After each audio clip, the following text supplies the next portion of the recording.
Do you mind grabbing that bottle you put back there? Do you mind grabbing that bottle you put back there?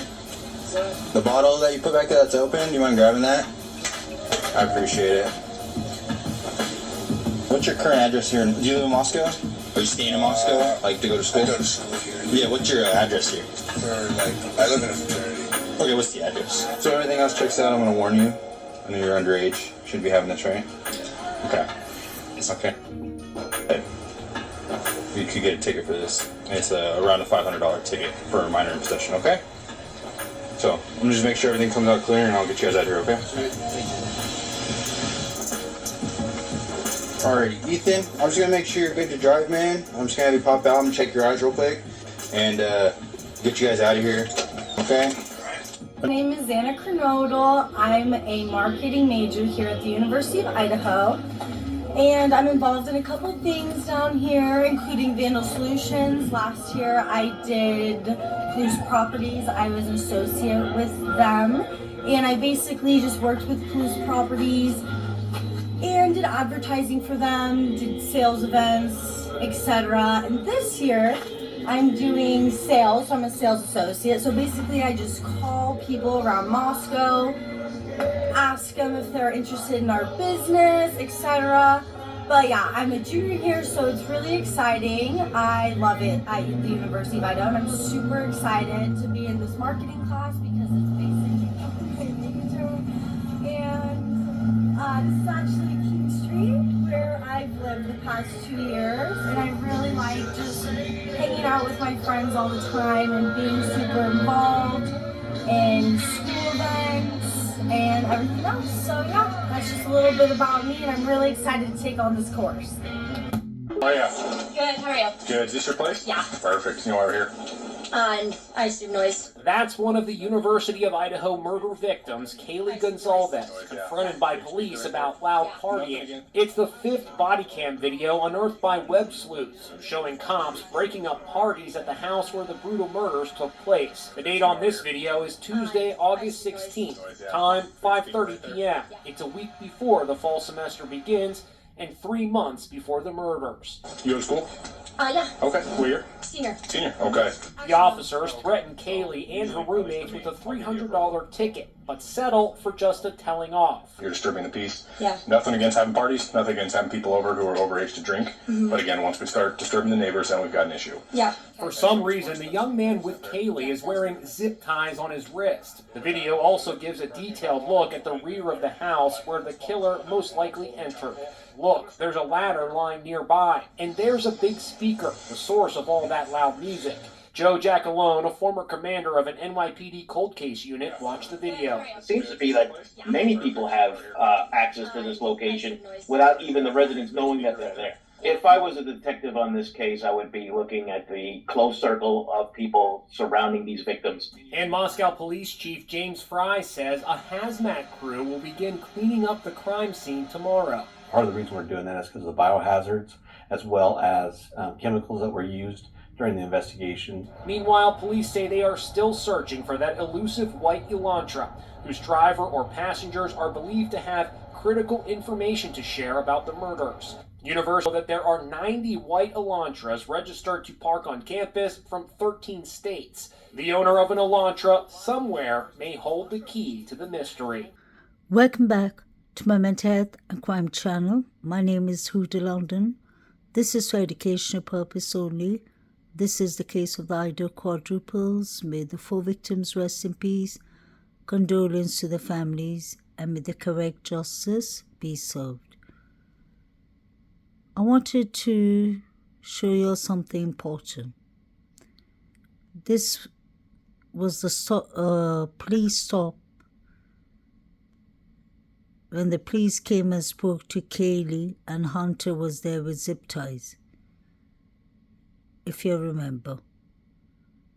Pay attention, the ladder was already there, but there's a difference. The ladder was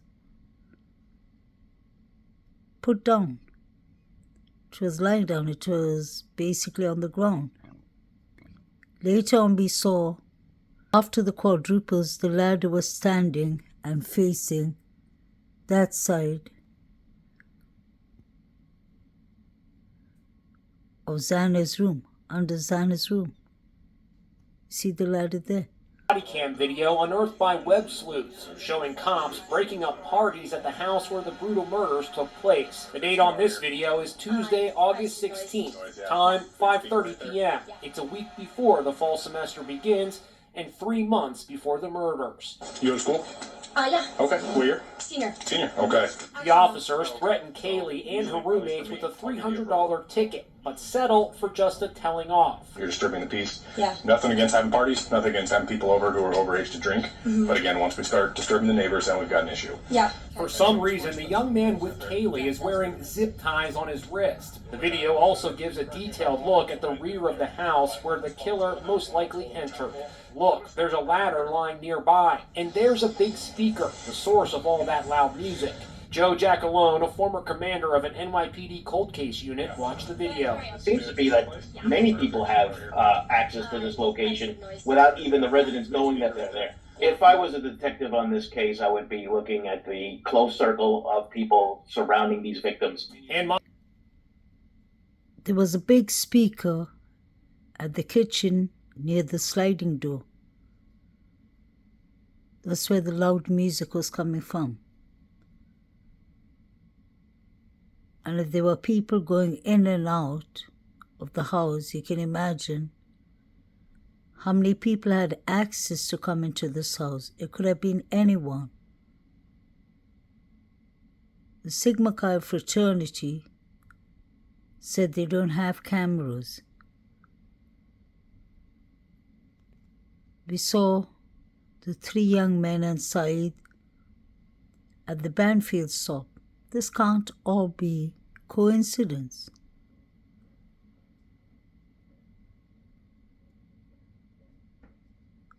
Inan Harsh himself said that if he did this crime, he would have come from the sliding door. This was a party venue. These are college students, but this house was known to be a party venue. Were these students all under surveillance for some reason? We saw the police stop with Eaton. I showed you all Kaylee now. Okay, it's an accident. Let's not panic, you know. And I remember texting Kaylee.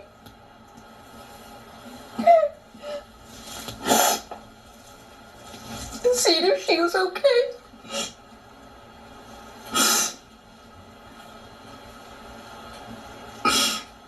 And she obviously didn't ever respond because it was in the morning. Okay, it's an accident. Let's not panic, you know. And I remember texting Kaylee.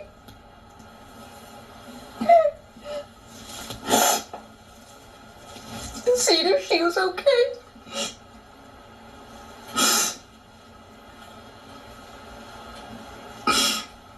And she obviously didn't ever respond because it was in the morning. Why would Kaylee, his best friend ever, say that I said, let's not panic? It could have been an accident.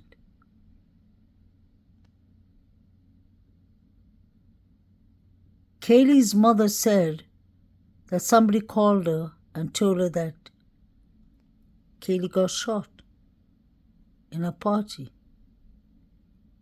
And it was an accident. What is going on with all these accidents? Eva said it was 10 in the morning. Everyone knew besides the police. They were called at 11:58. Make it make sense. What were all these students hiding? They were calling Eaton, his siblings. They were calling Xana Kernodle, his sister. Everyone knew except the police and the parents. What was the accident? What was going on?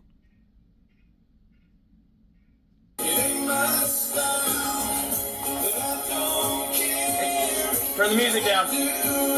Turn the music down. Hey guys, second time. I need somebody to come to the door. Alright, we'll get someone from you. Music stays off. Party's over. Yes, sir.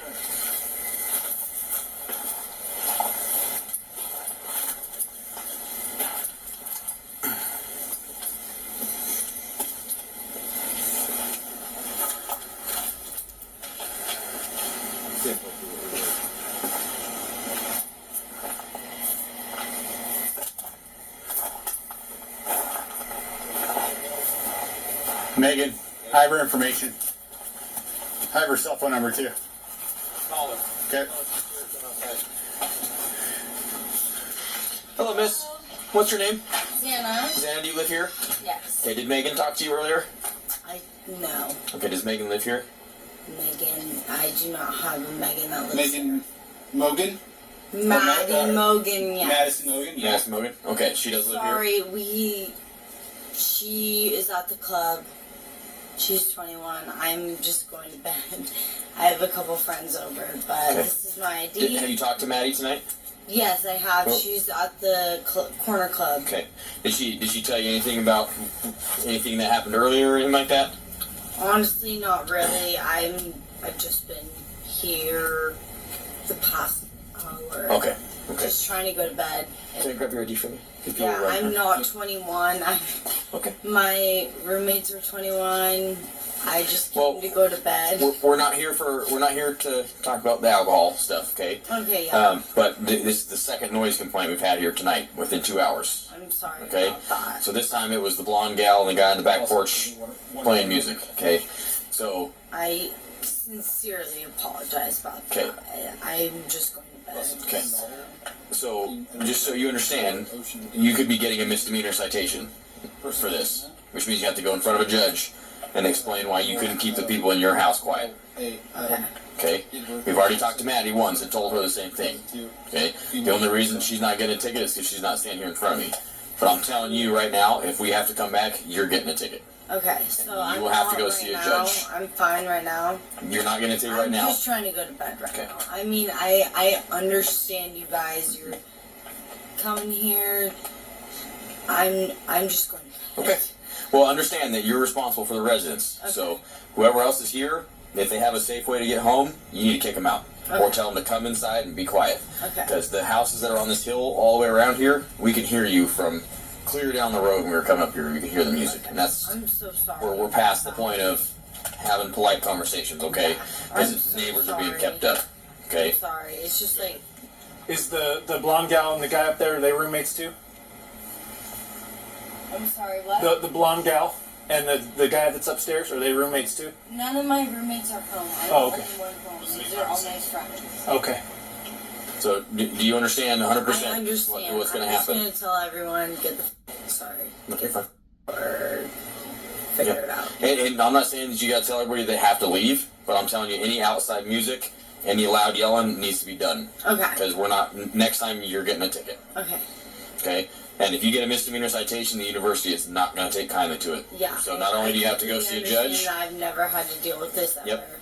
and we don't want to start now. I don't ever remember having to come here, so I understand you guys are having to get together, but people have a way of Yeah. taking the invitation and using it as an excuse to get out of control and be Taking loud.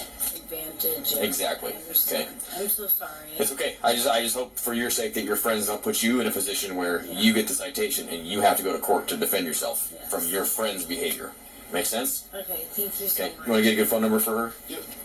And just remember, the Dean of Students Office probably will be contacting you about this as well, Okay. about student code of conduct issues. Yes, I have. What's the telephone number for you? Xana. Of Here's your course. ID back. Thank you so much. Any questions? No questions. Okay. Make sure your friends don't put you in a bad position. Tell them it's time to be done. I'll go- Okay. There's like no one in there. Yeah. It was the two that were around the back. We had to holler at them to turn the music down. So, Thank alrighty. you guys. I'm so sorry. Nope, that's all right. You take care. Okay. So now we have Xana Knodel being pulled up by Idaho Moscow police on the 2nd of September 2022. 6-7 weeks before the students were unalived.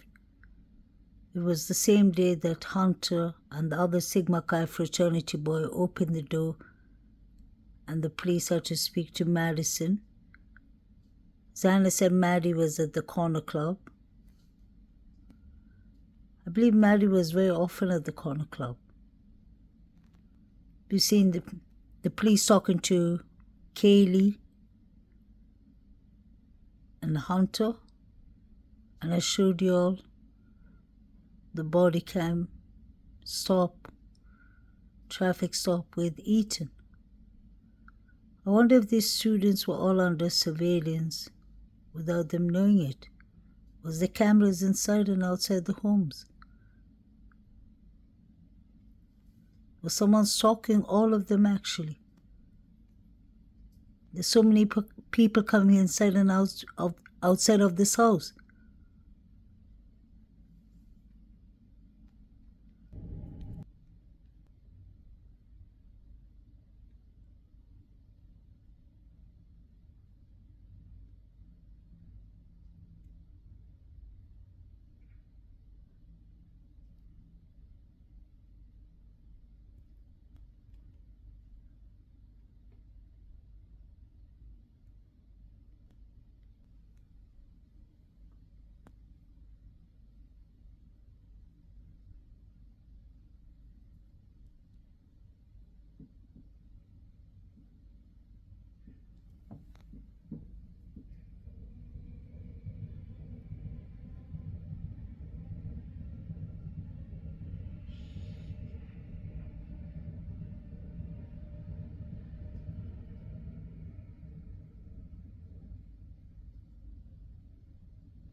What was actually going on there? Why didn't they take the black long jacket with them? Wasn't it the same jacket Maddie was wearing?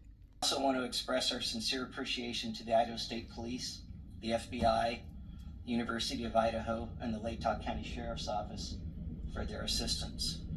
And I especially want to thank the community of Moscow for their outpouring of support through this incredibly difficult time. Today I'm going to recap and brief what we know. I'm going to provide some new information, and I'm going to address some rumors. On the evening of November 12th and into the early morning hours of November 13th, Kaylee and Madison arrived home at approximately 1:45 a.m. after visiting a local bar and a street food vendor. Ethan and Xana were also out in the community at Sigma Chi, and they arrived home at approximately 1:45 a.m. Two surviving roommates who were also out in the community arrived home at approximately 1 a.m. Later, on the morning of November 13th at 11:58 a.m., a 911 call was placed. The call reported an unconscious person. The call originated from inside the residence, and a surviving roommate's cell phone was used. During that call, the dispatcher spoke to multiple people who were on scene. Moscow police officers responded and found two victims, two on the second floor and two on the third floor of 1122 King Road.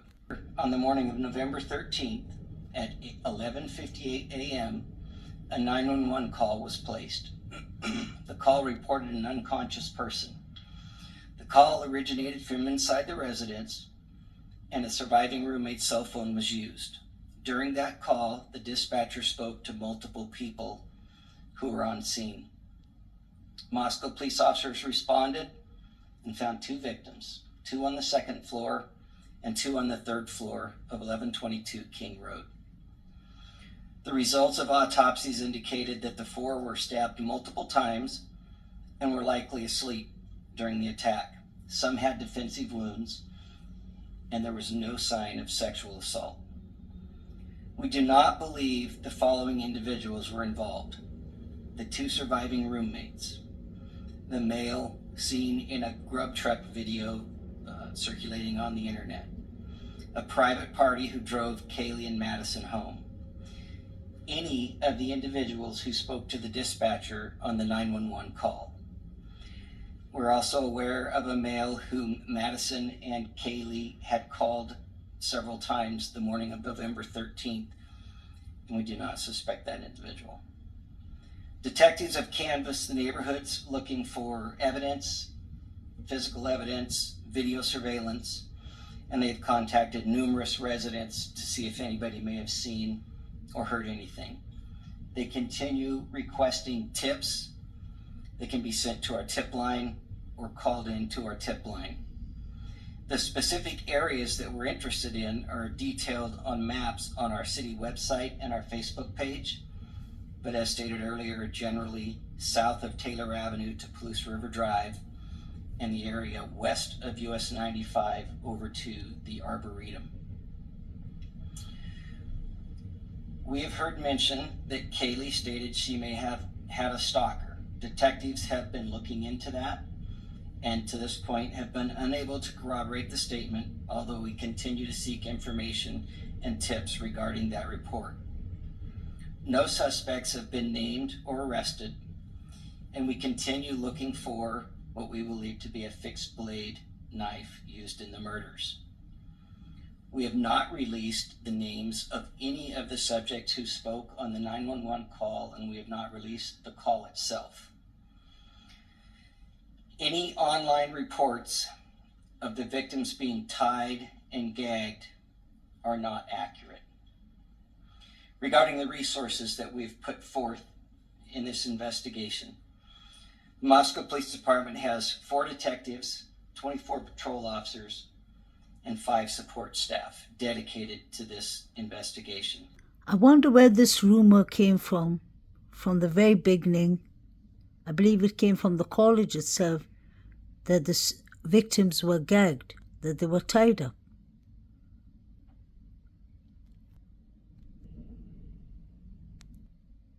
To the crime scene after finding a leather knife sheath laying next to victim Madison Mogan. The sheath had male DNA on it.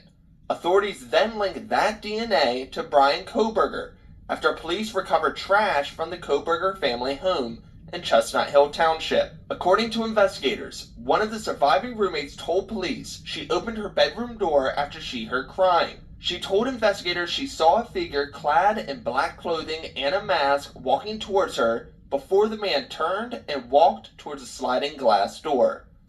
Koberger was originally scheduled to be in court for a preliminary hearing next month, but the grand jury indictment speeds up that process and allows the... Jennifer, this next question is for you. It comes from Handsome Hensley on YouTube. Is it possible there may have been some type of altercation at the frat house, or maybe one of the frat members had an issue with them and followed them home? It seems that they must have had knowledge of the layout of the home. Was anybody at the frat interviewed? Well, we know they were, but your thoughts on this possibly being an altercation at the fraternity house and the party? Obviously, these are all just people, asking questions about things they're wondering. Your thoughts on that possibility? Well, there's a huge hiatus of time between the time they were at the party and the time they returned home, seemingly, at least from the timeline that we have made available to us through law enforcement. So as far as we know, those gaps have not been filled yet. Was there an altercation? We don't know because we're not privy to those interviews. I can tell you I've personally seen, though, different videos that have been sent to me at various times, certainly interesting verbiage between people at the Sigma Chi house and Maddie and others. So, they're going to be looking at all of this. Did anybody have an issue? But I think because here we are weeks out and we still don't have a prime suspect, we are at the furthest reaches of the web that are on the peripheral of these individuals, meaning they are not the most obvious suspects, seemingly, or else we would probably have that suspect named by now. Zeroing in on the movements of 2 of the University of Idaho victims, Xana Kernodle and Ethan Chapin, the night they were murdered, looking specifically at the hours between 9 p.m. and 1:45 a.m. when the couple was believed to be at Ethan's fraternity. Why are you looking for more information specifically about where Xana and Ethan were in regards to his fraternity house? That actually seems to be one of the larger areas that we don't have a lot of information in. And so being able to locate what they did that night, to maybe who they contacted, maybe any routes that they took home, that would be important for the investigation. Xana and Ethan stabbed to death less than a block away at Xana's home, along with Kaylee Gonzalez and Madison Mogan, who were found on the top floor. 2 roommates survived, along with Kaylee's dog, seen in this TikTok video. Authorities now say the dog was found inside the home, but in a separate room from the victims. How important is the behavior of the dog in your investigation? We don't believe that there was any appearance of forced entry into the home. And as well, at this time, we have not determined if the dog was inside the residence during the murders or not. What we do know is that the dog was inside when officers arrived. The dog did not appear to have any evidence on it. Police also addressing information about the victim's manner of death after Kaylee's father said he learned his daughter's wounds were much more severe than her friends, fearing Kaylee was the target. Please don't be my child that's the target. Police telling ABC News they have not provided the family with that information. This has been my question from the very beginning of this case. Where was the couple between 9 to 1:45? Was there after party at their house? Or were they at the Sigma Chi fraternity?